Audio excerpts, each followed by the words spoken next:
morning! Today we are going to make the face of a male person using standard proportions of the human face. So let's get started.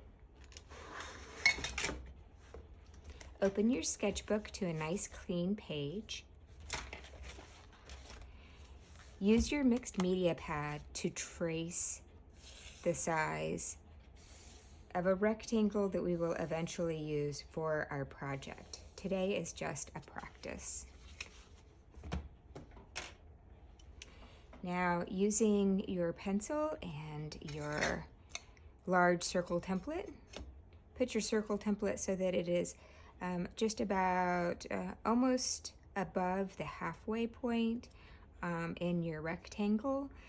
We're going to start by tracing the circle and kind of trace it lightly. Now you can put your circle template aside. This is how we start all of our faces. This is the top 2/3, and we want to put a little line down here which indicates a third of the way down. So what's really neat is that we can use our proportion divider and we can set it to 1, 2, 3, 4, 5, 6, the sixth hole for the button.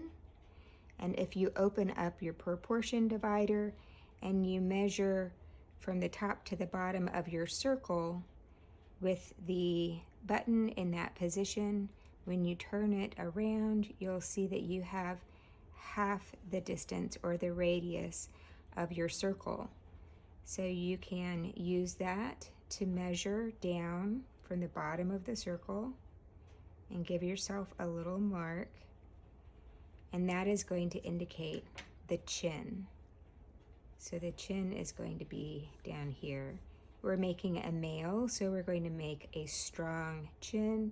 So I'm just going to make a line that is horizontal. Then we can add the jawline.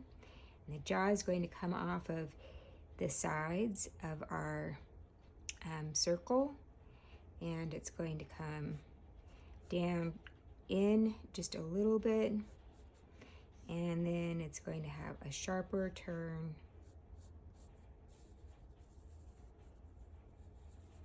Structurally, an adult male has a wider jaw than an adult female. So we're going to kind of accentuate that. You can be kind of loose and light in your drawing. Okay, now we don't need the circle anymore.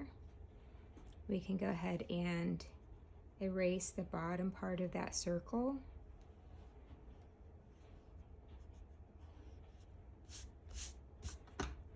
And let's go ahead and make a very light line right down through the center of our face. If you want to, you can use a straight edge and make that line, but all of these guidelines should be nice and light, really light on those guidelines. Halfway between the top of the head and the chin is where the eyes are going to go.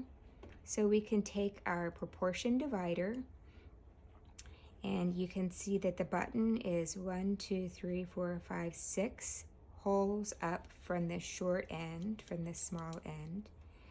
Open up our proportion divider so that we can measure from the top of the head to the bottom of the head. And then if we use the short ends, then we can find the middle point.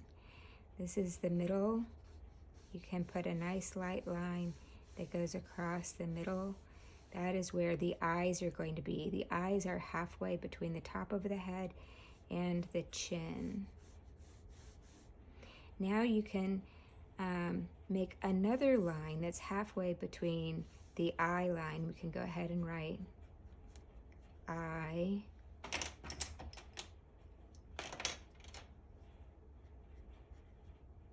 line.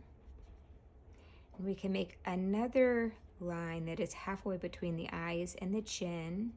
using the long legs of our proportion divider to measure from the eye line down to the chin, and then we can flip it over, and this will give us the halfway mark. This is the nose, and then do the same thing, measuring from the nose line to the chin, flip it over, and this is the bottom of the mouth. So now we can change our proportion divider so that it shows us 1/5.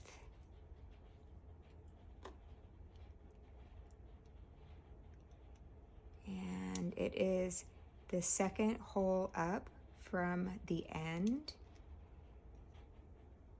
And if we use the long legs to measure the width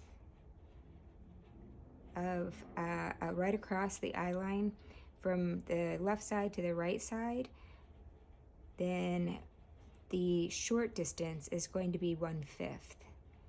And we can go ahead and put this on either, right in the middle, right there, so that it's straddling your midline. And then it will help us to indicate the width of the eyes. So there should be one eye distance, one eye width between the two eyes. Let's go ahead and start getting those eyes in. So we can make almond-shaped eyes, or we can also kind of give it a little bit of a shape, something like that. I like to put a tear duct in there. And then we also want to have a little line above, which is that eyelid and the way that it folds. And then we can get this one in here, trying to stay as symmetrical as we can.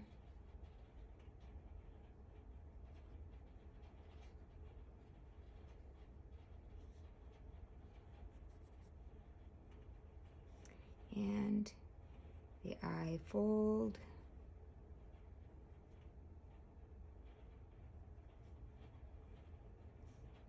And then we can put the eye itself in. It is round, and the top of the iris is hidden by the top eyelid, and usually it sits a little bit on the bottom eyelid. Of course, it's a little bit different if somebody is looking up or if somebody is looking down. Try to put those eyes, the irises in the middle of your eyes. And then let's go ahead and give this a pupil and then an iris. And you can make the pupil round and small in the middle of the eye, and then so that it doesn't look too weird, you can make this little radial shading all the way around the pupil. This is going to be a male, so we can go ahead and write male face with standard proportions. Okay, so this is an adult male. Maybe we should write adult male. Now the eyebrows, typically on a male, on an adult male, there's quite a bit of testosterone and thicker hair and thicker eyebrows. So the eyebrows are going to be above the eye and just out to the side of the eye. And it's going to be above the eye about the same distance as the eye itself. So you can take your proportion divider and just say, okay, this is the width of the eye, and then without flipping it over, you can see that the eyebrow is going to be, the top of the eyebrow is going to be here. So we're going to go ahead and give him some bushy eyebrows. It's going to come up just at a little bit of an angle, and then as it wraps around his face, it's going to come down, something like this. See if we can do something similar on this side. Again, it's going to be kind of bushy. It's going to come up at an angle, and then just above the outside of the eye, it's going to turn, something like that. Okay, we can go ahead and erase the guidelines. We don't need those anymore. If you drew them lightly, then it'll be easy to erase. Erase this guideline too. All right, so let's get the nose in there. This is the line that indicates halfway between the eyes and the chin. And if he had a very long nose, it would be sitting on that line. But this guy has a medium nose, so we're going to draw it above that. We're going to very lightly put in a little circle indicating the center of the nose. And the nostrils, if we draw a line down from the tear ducts, like this, then the nostrils are going to be coming out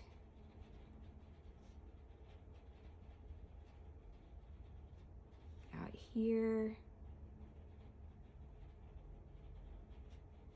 something like that. And then the nostrils, this is kind of like a little hammock.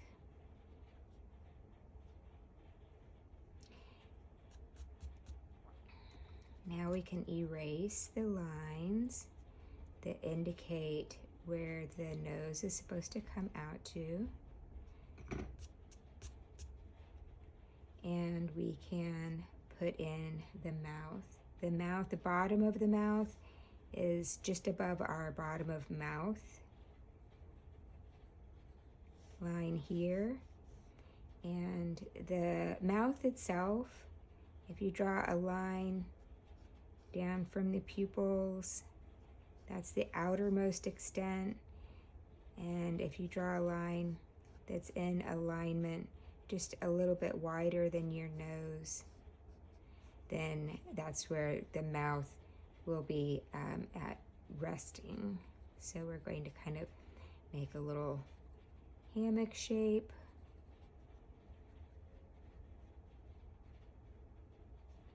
And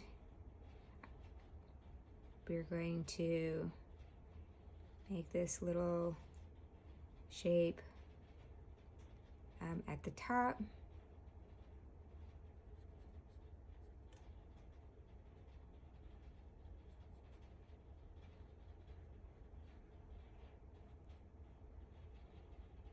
And then the line that separates the top lip from the bottom lip is right here. And that tends to be pretty dark. I kind of got a little bit dark on my lips, so I'm going to kind of lighten that line.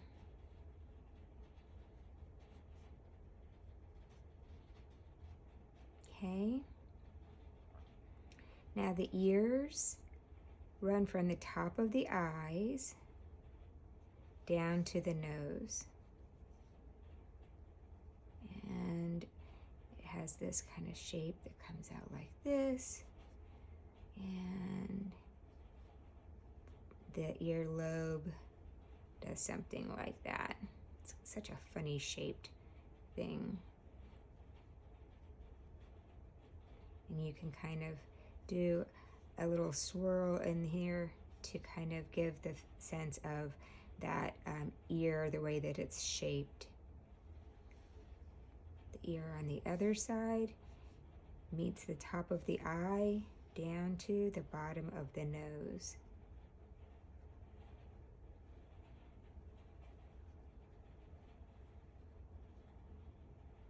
And we can give another little shape there.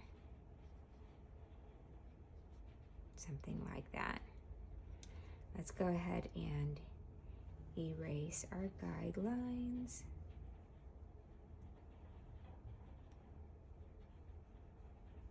Hopefully you drew those guidelines nice and light so that it's easy to erase.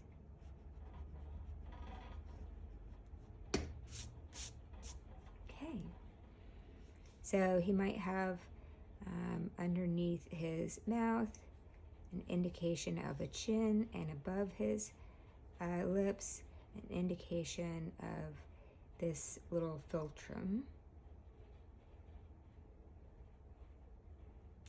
And then his hairline is interesting.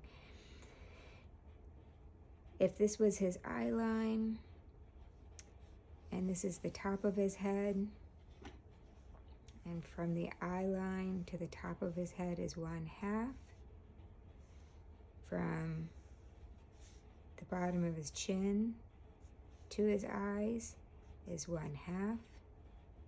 And if you divide that half in half again, I'm going to move this button so that it's 1, 2, 3, 4, 5 in the 6th hole, and measure my full distance from eyes to top of head, and then that should give me half.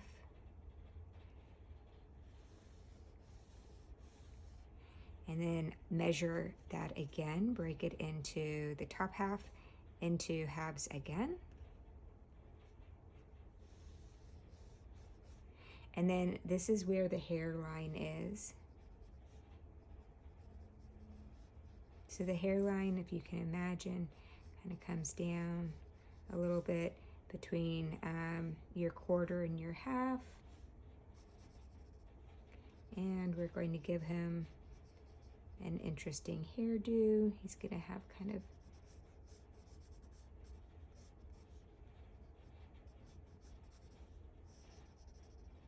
something like this. And something like this.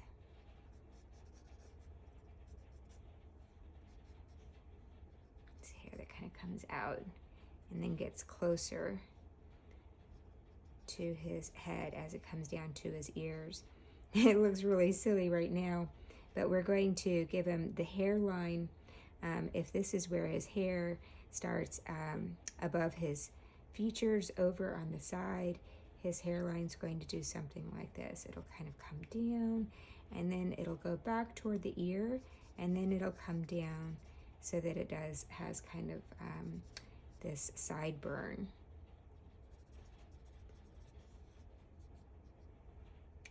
So it comes down, back, and then into kind of a sideburn.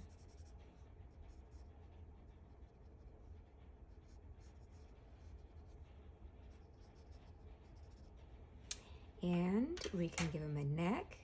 His neck is going to be just a little bit more narrow than his jawbone. Just a little bit more narrow than his jawbone. Males tend to have thicker necks. Go ahead and erase that. And then just a little ways below his jawbone is where his neck is going to break off into his shoulders. And we can give him a shirt maybe. If he had a t-shirt on, that would be pretty easy. We could do something like that. If he had a collared shirt, then maybe it would look something like this. Maybe he has a tie. Maybe he's going someplace fancy and he has a tie, and it does something like that. So you can dress him lots of different ways.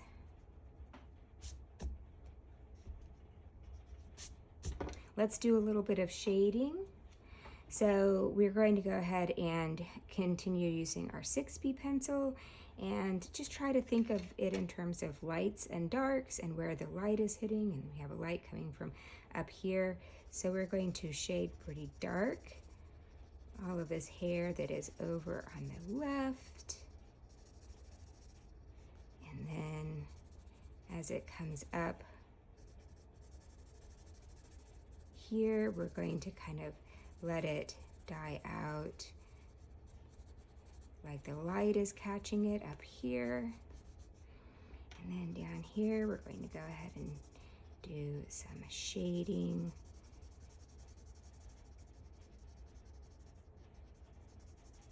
Okay. We can blend it.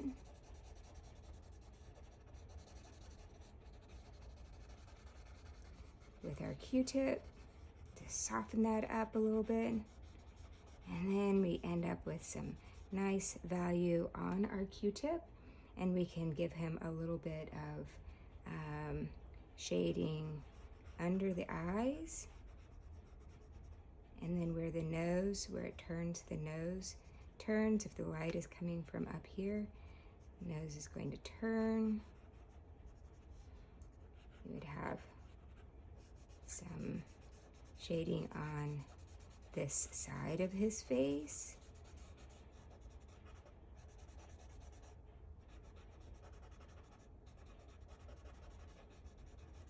Right at the temple, and then maybe down here as the jawbone continues to, there's a little bit of light that bounces in here. This eye over here would have some shading on it, just where the light is blocked by his eyebrow bone. And then he has a little bit of shading on the top lip and under the chin, and then on the neck. And it doesn't take a whole lot, just picking up more graphite over here. He might have a little bit at this temple. He might have a little bit right under that chin. He might have a little bit where that hair is softening, and maybe just above the eyebrow over here.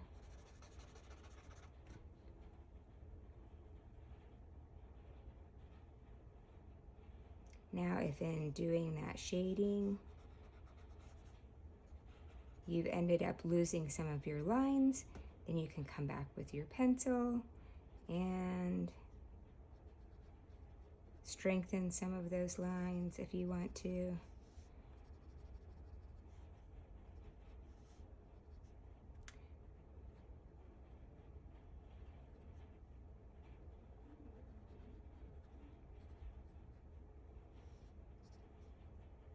Maybe shade in that ear. Okay, there you go. Ooh, while I'm here, I just have to give him a dark tie. Great job, guys.